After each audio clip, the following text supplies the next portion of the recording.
The United States has proposed a draft resolution at the United Nations Security Council, which calls for a temporary ceasefire in Gaza. It has also warned Israel against invading the overcrowded city of Rafah. The U.S. has previously avoided the word ceasefire during United Nations votes on the war, but President Joe Biden has made similar comments. However, U.S. plans to veto another draft resolution from Algeria, which calls for an immediate humanitarian ceasefire.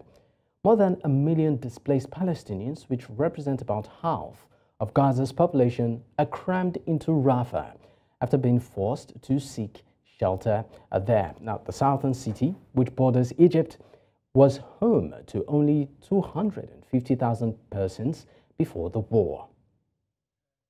Now, joining us on the news to give an insight on this is our international correspondent, Afua Hagen. Now, tell us, why is the U.S. now calling for and using the word ceasefire?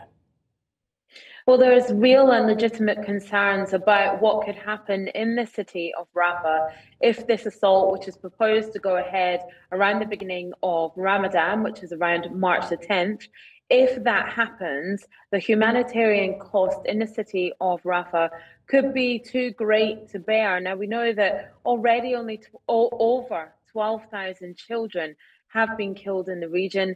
The amount of men, women, and children altogether that has been killed runs into the many, many thousands.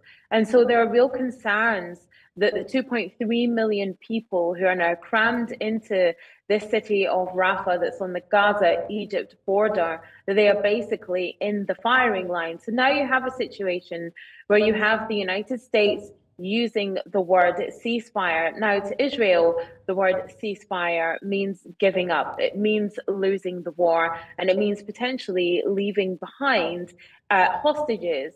But there is an argument that if you have a ceasefire, then it could make it easier for hostages to be released. In November, we had a week-long ceasefire, and 100 or so hostages were released during that time. But by going for a ceasefire, Israel thinks that it will be viewed as giving up.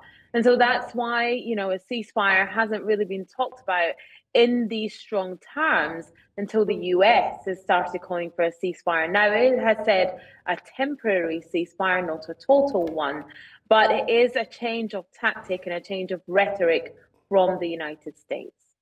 Now, the US was once Israel's greatest ally. Has that changed?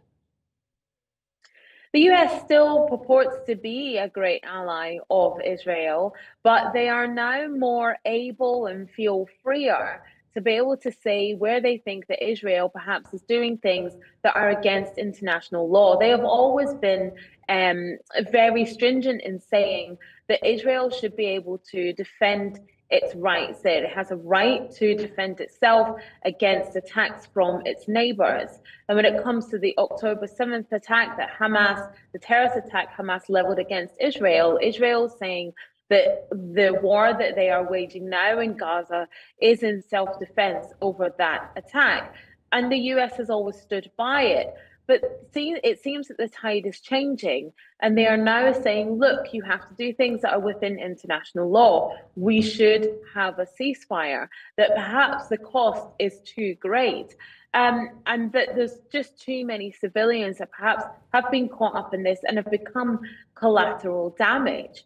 And so there's a sense that perhaps Israel isn't as shored up with its allies as it used to be, and the US isn't as content to stand by completely and utterly by Israel when they are doing things that could be seen to be breaking international law. Afua Hagen, thank you so much for your time.